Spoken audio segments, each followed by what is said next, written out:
Hay hombres que luchan un día y son buenos. Hay hombres que luchan un año y son mejores.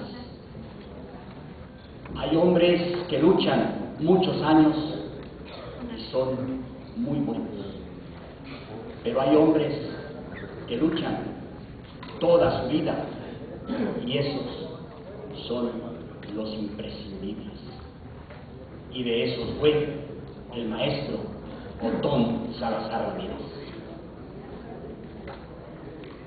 Me permito hacer uso de esta honorable tribuna para plasmar una reflexión de un personaje guerrerense que contribuyó con su actuar a construir un México más democrático, más justo y más humano, el maestro Otón Salazar Ramírez, quien falleció a los 84 años de edad el día jueves 4 de diciembre a las 19:40 horas en la ciudad de Tlapa de Comonfort, víctima de un infarto agudo al miocardio como consecuencia de una insuficiencia renal secundaria a una diabetes mellitus que padeció. El maestro Otón nació en Altozauca de Guerrero, en la región de la montaña, el 17 de mayo de 1924. Hijo de padres humildes y pobres, se vio en la necesidad de trabajar desde muy pequeño. Cursó su educación primaria en el pueblo que le dio nacer y de donde han surgido hombres ilustres como el profesor Juan B. Salazar, el excelentísimo obispo don Leopoldo Díaz Escudero, el profesor Ángel Miranda Basurto, entre otros.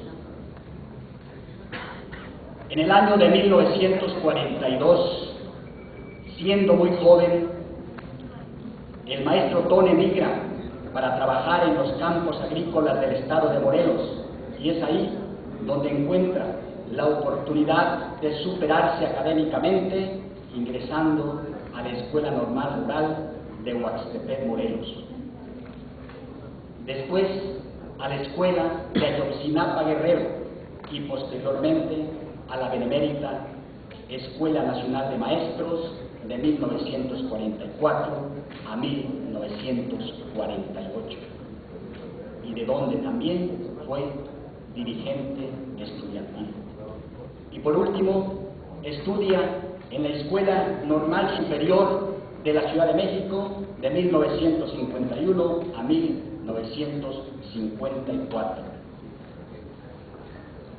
Fue profesor de varias escuelas primarias en el Distrito Federal de 1949 a 1960. Profesor fundador de la Escuela Secundaria Anexa a la Normal Superior de México, profesor también en la Escuela Secundaria número 33 del Distrito Federal.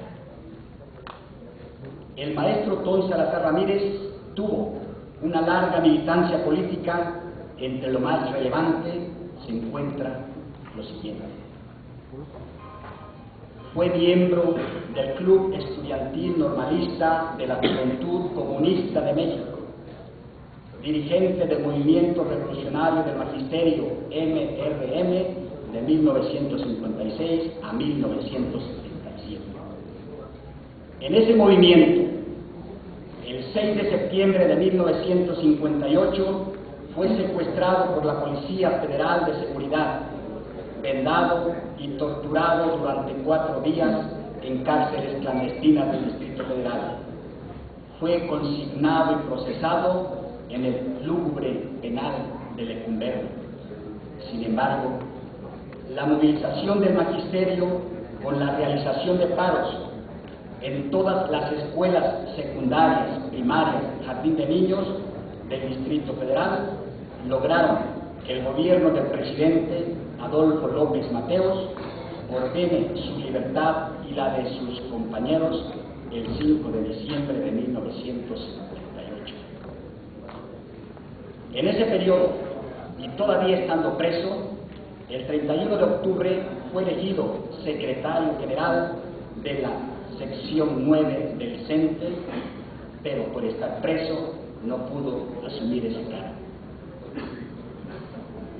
Sus ideas y su especial carisma, revelado en su capacidad de oratoria, lo llevan a liderar huelgas y acciones estudiantiles, a la resistencia gremial y a encabezar el gran movimiento magisterial, que junto con las movilizaciones de los ferrocarrileros y otros grupos de trabajadores fueron ferozmente reprimidos, pero marcan el comienzo de la era del desarrollo estabilizador. En junio de 1960, con el MRM, toma el teatro al aire libre de la Escuela Nacional de Maestros, protestando por el desconocimiento de las autoridades del Comité Democrático de la sección 9 del CENTE. La resistencia del magisterio en la Nacional de Maestros dura 83 días y fue reprimida brutalmente por los cuerpos policíacos, lo que determinó la derrota del MRM como corriente sindical democrática. En 1960 se le despoja de todos sus derechos sindicales y laborales, se le quita la plaza y se le estigmatiza desde el poder, junto a sus camaradas de la sección 9 del centro.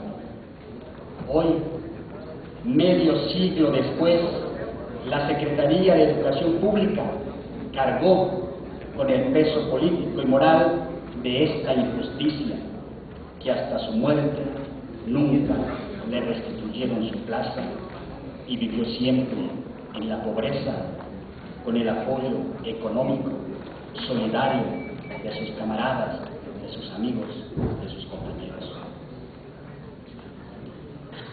Nunca le pudieron perdonar al maestro Otón que defendiera el derecho de todos los mexicanos a una educación libre, impartida por maestros y maestras comprometidos con la historia y el futuro del país, responsable de sus actos y no menos empleados al servicio de la burocracia estatal. De formación marxista, desde joven entendió la misión del magisterio como una actividad liberadora de las conciencias. Decía el maestro Otón, sembrar en la infancia la semilla de la libertad por el conocimiento es el primer paso hacia la emancipación, tal como lo entiende el pueblo mexicano a través de su historia, mirándose en el espejo de sus héroes, en las lecciones ejemplares extraídas de una realidad de revueltas y revoluciones. Para el maestro Otón, los pobres, los explotados, no se salvarán sublimando la miseria en que viven o adaptándose al mundo injusto que los condena a no cambiar. Siendo como fue un revolucionario, no creyó en la caridad, sino en la lucha de clases, es decir, en la acción política concebida como comunión de los iguales en contra de la desigualdad.